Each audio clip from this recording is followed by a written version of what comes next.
The suffix ing can be tricky. You can add it to verbs and you will see that it marks present tense. Don't ask me how. It means the action is happening now. The suffix ing can be tricky. You can add it to verbs and you will see that it marks present tense. Don't ask me how. It means the action is happening now. Rule 1. It's easy. Add ing.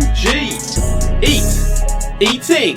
Greet, greeting. Sleep, sleeping. Sweep, sweeping. If a one-syllable word and CVC, double the last letter and add ing.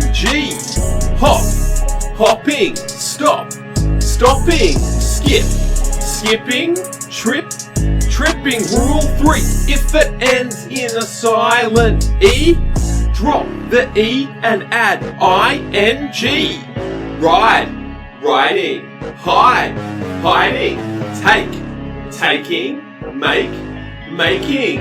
Fake, faking. Shake, shaking. The suffix ing can be tricky. You can add it to verbs and you will see that it marks present tense. Don't ask me how.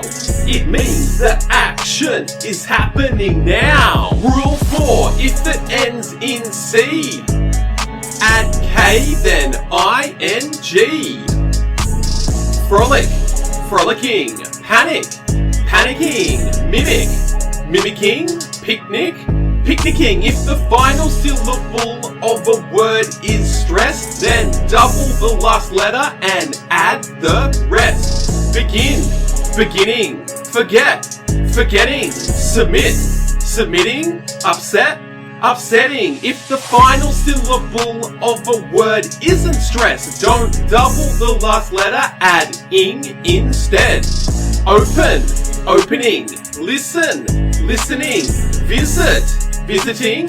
Ripen, ripening.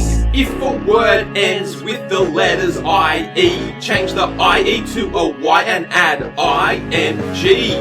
Die, dying. Lie, lying. Tie, tying. Vi, vying. The suffix ing can be tricky. You can add it to verbs and you will see that it marks present tense. Don't ask me how.